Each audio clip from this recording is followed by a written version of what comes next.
Hoje eu quero mencionar com vocês uma notícia que foi publicada de ontem para hoje e a manchete é: Corregedoria investiga ameaça de policial civil contra Natuzaneri em supermercado.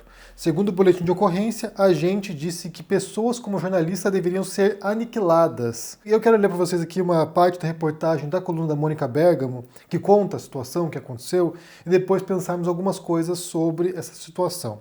Então diz o seguinte aqui, é a coluna da Mônica Bergamo. A Corregedoria da Polícia Civil instaurou inquérito para apurar uma denúncia de que a jornalista Natuzaneri foi ameaçada por um policial civil enquanto fazia compras em um supermercado na região de Pinheiros, em São Paulo, na noite da segunda-feira, dia 30. Também foi aberta uma investigação administrativa que pode resultar no afastamento do agente. No boletim de ocorrência, o policial foi identificado como Arsênio Scriboni Júnior. Ele disse atuar como investigador. A coluna tentou contato com ele, mas não obteve sucesso. A polícia, ele negou a acusação. De acordo com o boletim de ocorrência, o policial que fazia compras no mesmo local se aproximou da jornalista perguntando se ela era Natuzaneri da Globo News. Na sequência, disse que ele e a empresa para a qual trabalha são responsáveis pela situação do país e que pessoas como jornalista merecem ser aniquiladas.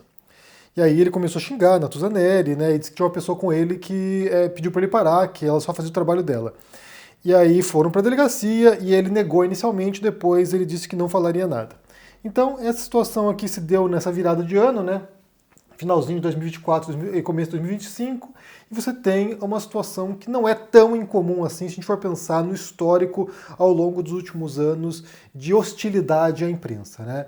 A gente pode pensar inicialmente que isso aí é um legado do bolsonarismo, e de fato aqui parece que o policial civil, né, é um bolsonarista que se ressente com o Globo News e se ressente com a Natuzaneri por causa de críticas e da cobertura feita da extrema-direita no Brasil. Pode ser isso, me parece que seja isso, mas é claro que isso não começa com o Bolsonaro, né? Na verdade, a gente tem aí uma tendência de há muito tempo de culpar a imprensa por críticas a qualquer governo que esteja no poder. Então, assim, os petistas fizeram muito isso durante as coberturas que a imprensa fez de escândalos do governo petista, né, Mensalão, Petrolão e assim por diante, e também a extrema-direita crítica da Globo e da imprensa por causa da cobertura feita durante a pandemia e os escândalos, rachadinha da família Bolsonaro e assim por diante. Então, você tem essa tendência de grupos militantes e de sei lá, cidadãos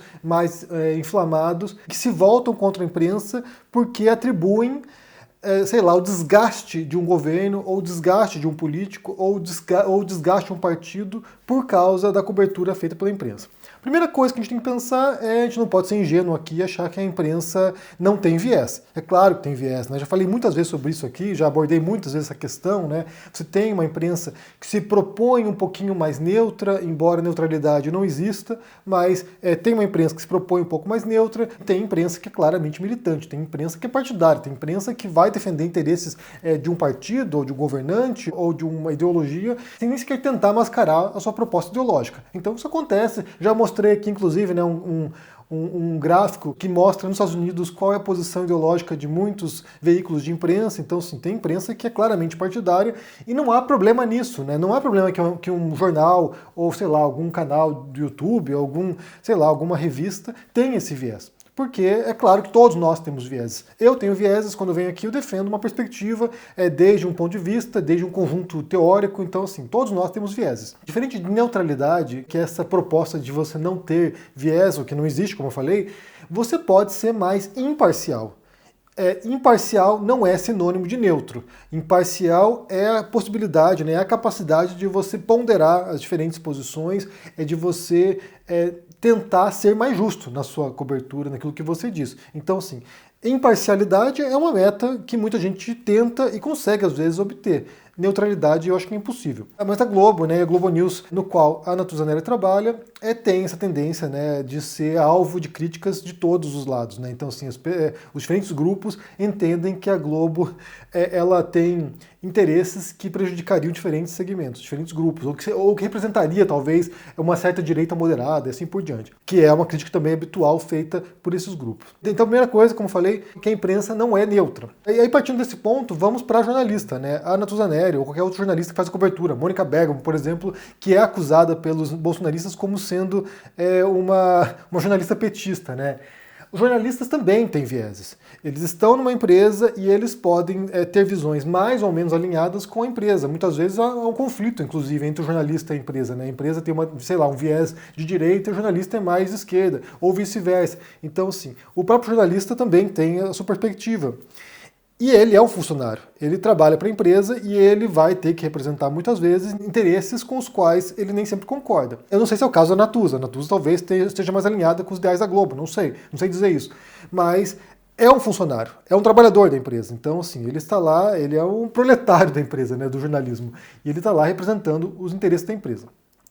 É claro que faz sentido que nós, cidadãos, cobremos da imprensa algum tipo de imparcialidade, algum tipo de cuidado com o modo como transmite a informação. Porque a imprensa ela presta um serviço que é de interesse público, né? Então, quando você tem lá uma notícia, o que se pressupõe, o que se espera é que ela seja verdadeira, é que tenha tido cuidado de investigar aquela notícia, de verificar as fontes, de verificar a informação, de modo que isso chegue para a audiência, chegue para o público com critérios mínimos e que respeitem a veracidade da informação. Isso é o mínimo que se espera da imprensa. É claro que a gente pode criticar o recorte, né, das notícias, o processo editorial da notícia também, como é feita a seleção do que é noticiado e daquilo que não é noticiado, porque isso também é muito importante. Quando os editores de um jornal selecionam esse conteúdo, isso também ajuda a moldar a percepção das pessoas, também ajuda a manipular, de certo modo, como a gente vai entender a realidade. Porque certo escândalo de um político tem mais cobertura do que os escândalos de outro político. O modo como uma manchete é feita, o modo como o texto é preparado, tudo isso pode influenciar sim na percepção das pessoas sobre uma notícia. Então, por mais que a notícia seja verdadeira, por mais que a informação ali seja factual, há todo um modo de você embalar aquela notícia de modo que ela chegue para o receptor, né, chegue para o leitor ou para o espectador, já direcionando a percepção daquele receptor para que ele tenha uma opinião sobre aquele assunto. Então, quando se faz uma crítica à imprensa, em grande medida tem a ver com isso, né? Com esses vieses que são explícitos muitas vezes, mas também com essa manipulação que é mais sutil em relação ao modo como a notícia é veiculada. E é claro que a gente pode pensar também, como eu falei, né, que esses diferentes canais de comunicação, como a Globo, também têm seus interesses e também tenta moldar a nossa percepção. A gente falou muito nesses últimos dias, né, sobre críticas feitas a artistas e como algumas pessoas estariam tentando direcionar o que um artista tem que fazer. Aqui é diferente a situação, né? Porque um artista, ele não presta um serviço de interesse público, assim. O artista, ele está lá, o compromisso dele é com a arte dele, com a obra de arte que ele está criando. Ele não tem nenhum compromisso comigo ou com você. Um artista, é claro que ele pensa, né, no público-alvo, é claro que ele pensa assim, quem vai ver isso aqui, ou quem vai ouvir essa música, quem vai ver esse filme e vai gostar, mas o compromisso dele não é com a audiência, o compromisso dele é com ele. É com o princípio artístico e com o propósito artístico que ele tem em mente. Quando se trata de uma obra coletiva, como um filme, por exemplo, há diferentes interesses em conflito, né? Há o interesse da produtora, que quer ter lucro muitas vezes, ou ter um retorno do investimento, há o interesse do diretor, há o interesse dos atores, há o interesse, da distribuidora, assim por diante. São muitos interesses em conflito, e aí nem sempre o interesse artístico de um diretor ou de um roteirista está de acordo com o interesse de uma produtora. Então, assim, há muitos interesses em disputa. Mas, no geral, quando se trata de um artista, de um escritor, de um músico, ele só tem compromisso com ele mesmo, né? Então, assim, ele faz aquilo ali, se der certo, deu certo. Se as pessoas gostarem, parabéns. Se as pessoas comprarem o livro dele, o disco dele, que bom. Mas nem sempre ele está muito preocupado com o que você pensa. Já com a imprensa é diferente. Com a imprensa, essa relação com o espectador, com o leitor de um jornal, ela é fundamental justamente por causa dessa relação de confiança que eles estabelecem e dessa relação com a veracidade. Então me preocupa muito o modo como foi se dando esse desgaste da imprensa no Brasil, a desconfiança que foi estabelecendo em relação às pessoas e também como isso foi escalando até um ponto que chega, né, com cidadãos ameaçando, porque foi uma ameaça aqui, né? Ameaçando jornalistas.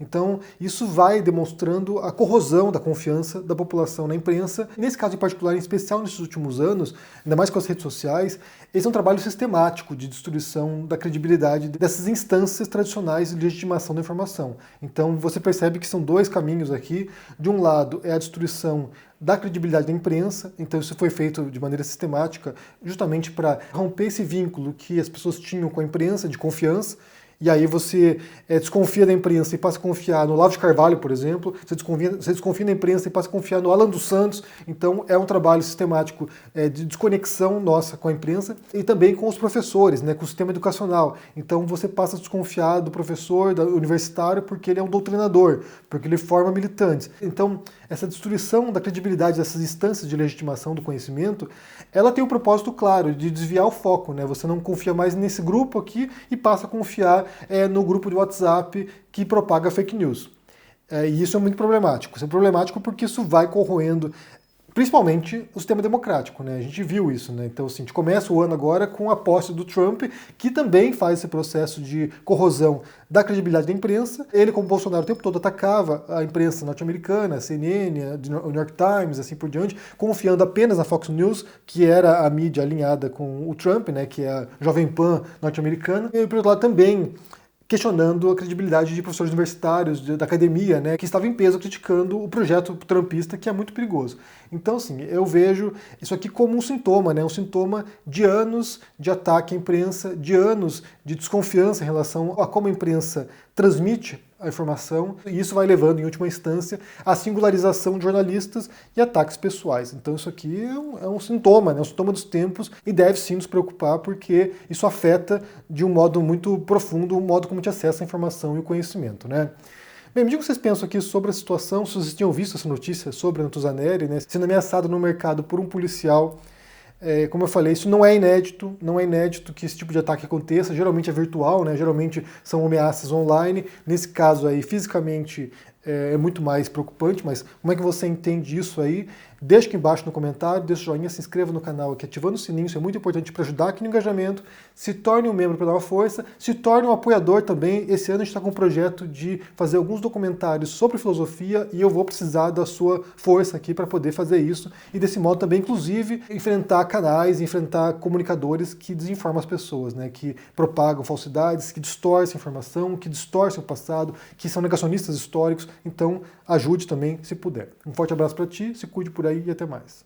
Tchau. Olá, bem-vindo à comunidade CL. Se você já pertence a essa comunidade, eu tenho um motivo para você ganhar um bom presente no fim do ano. Fim de ano está chegando. Graças a Deus, é fim de ano, é vida que segue, vem outro pela frente. Mas a gente precisa refletir sobre o que viveu esse ano e sobre o sentido do Natal. Foi isso que nós fizemos ano passado, quando lançamos A Luta pela Esperança, uma série especial do ICL, pensando sobre os valores do Natal, sobre o que é o Natal para cada um de nós. Fim de ano, Natal, festas, mas também tempo de refletir sobre o que foi o ano e sobre o que virá pela frente, sobre as nossas lutas. Você não pode perder. Eu gravei uma entrevista aqui no Convento dos Dominicanos, em São Paulo, com Frei Beto, frade dominicano, e com o pastor Ed René Kivitz, um pastor batista, protestante, fantástico.